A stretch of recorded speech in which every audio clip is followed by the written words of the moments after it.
Jacqueline Giyang from UMSB.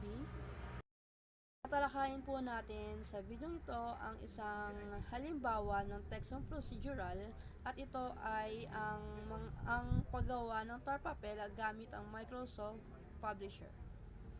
Ang mga kailangan po natin ihanda ay syempre computer at bond paper para makapag-print tayo ng mga papel ng layout natin.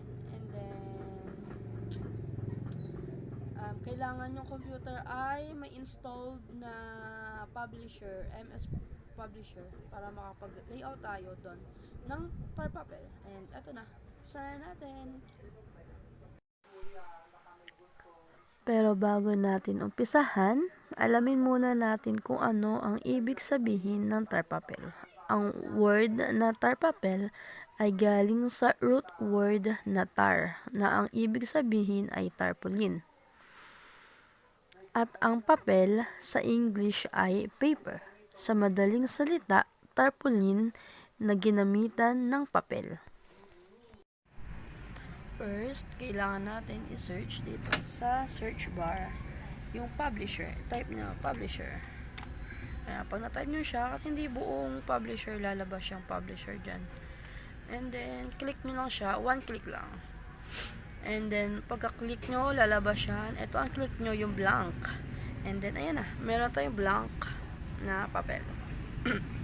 Pagkalabas nyan, i-click natin yung para makapag-insert tayo ng picture. Insert, click insert, one click lang, and then ayan.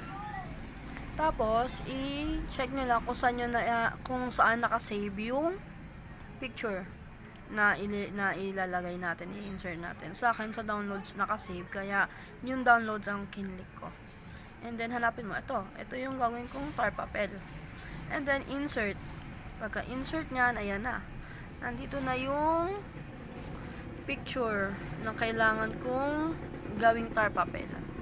Paano natin malalaman kung tar papel na to? I-print view natin. Control P para makita natin yung print view. Ayan yung print view nya. Isa pa lang bond paper ang magagamit natin para sa image na yan. Paano maging tar papel kung isang page lang naman yan? Kailangan niyang maging malaki. Go back and balik ka.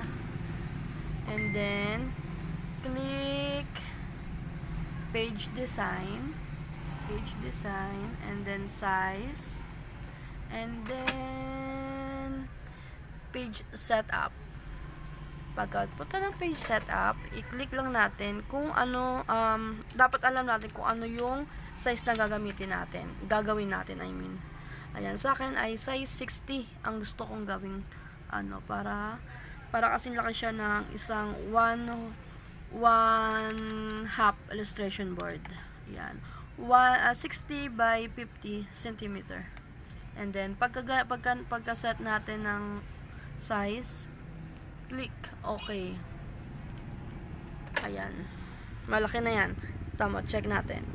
Print view. O, diba? Anim na siyang short bond paper. Balik natin. Hindi pa siya sakto yung picture sa anim na bond paper na yan. So, balik natin para maging sakto siya. Ayan. Kailangan nating yung picture kailangan nakapasok sa loob ng box.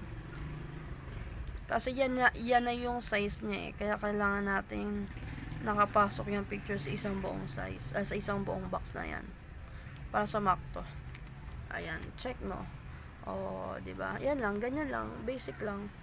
Tapos kung pagkapipili ka ng bond paper, kung anong size ang gagamitin mong bond paper, ayan, check mo lang dito kung anong size. Kung gusto mong long, legal size ang size dito for long bond paper.